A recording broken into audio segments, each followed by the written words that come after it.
அதிமுக நிலவும் உட்கட்சி பூசல் காரணமாக நேற்று புதுக்கோட்டையின் வடக்கு மாவட்ட செயலாளரும் முன்னாள் சுகாதாரத்துறை அமைச்சருமான விஜயபாஸ்கரின் கட்சி பதவியை பொதுச் செயலாளர் எடப்பாடி பழனிசாமி பறித்திருந்தார். முன்னாள் அமைச்சர் விஜயபாஸ்கர் பொறுத்தவரைக்கும் தற்போது விராலிமலை சட்டமன்ற உறுப்பினராகவும் அதிமுகவின் வடக்கு மாவட்ட செயலாளராகவும் இருக்காரு. இந்நிலையில புதிய மாவட்ட செயலாளராக எம்ஜிஆர் அணியின் மாவட்ட பொறுப்பில் இருந்த பழனிவேல் என்பவர் புதுக்கோட்டை வடக்கு மாவட்டத்தின் புதிய மாவட்ட செயலாளராக அறிவிக்கப்பட்டிருந்தார். அவர் இன்னும் சற்று நேரத்தில் எம்ஜிஆர் சிலைக்கு மாலை அணிவித்துவிட்டு புதுக்கோட்டை அசோக் நகரில் உள்ள புதிய கட்சி அலுவலகத்துக்கு வருகை தருவதாக இருந்தது. இதனைத் தொடர்ந்து முன்னாள் அமைச்சர் விஜயபாஸ்கரின் ஆதரவாளர்கள் அங்கு அதிமுக அலுவலகத்தில் குவிய தொடங்கினாங்க.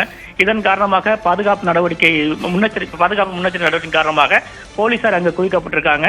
கட்சி அலுவலகம் பூட்டப்பட்டிருக்கு. துப்பாக்கி ஏந்திய போலீசார் அந்த கட்சி அலுவலகத்துக்கு முன்னாடி நிற்கிறாங்க. இன்னும் சற்று நேரத்தில் புதிதாக பொறுப்பேற்றுள்ள மாவட்ட செயலாளர் அங்கு வருகை தர உள்ளதால இவங்க விஜயபாஸ்கர் ஆதரவாளர்கள் குவிந்திருக்காங்க. பரபரப்பான சூழல் நிலவுது. அதனை கட்டுப்படுத்தும் முயற்சியில போலீசார் ஈடுபட்டிருக்காங்க. போலீசாரை பொறுத்தவரையில இரு தரப்பினரும் தற்போது உள்ளே செல்ல வேண்டாம், இந்த பிரச்சனையை பேசி முடித்துட்டு யாரு உள்ளே செல்வது என்பது குறித்து அந்த கட்சி தலைமையை முடிவெடுக்கட்டும், அது வரைக்கும் யாரும் உள்ளே செல்ல வேண்டாம் என்றுதான் அந்த கட்சி அலுவலகத்தின் முன்பாகவே போலீசார் குவிக்கப்பட்டிருக்காங்க. இருந்த போதிலும் புதிதாக பொறுப்பேற்றுள்ள பழனிவேலின் ஆதரவாளர்கள் அந்த கட்சி அலுவலகத்துக்கு சென்று விடுவார்கள் என்ற நோக்கோடு முன்னாள் அமைச்சர் விஜயபாஸ்கரின் ஆதரவாளர்கள் 100க்கும் மேற்பட்டோர் அந்த கட்சி அலுவலகத்தை சுற்றி திரண்டு இருக்காங்க. திலகவதி.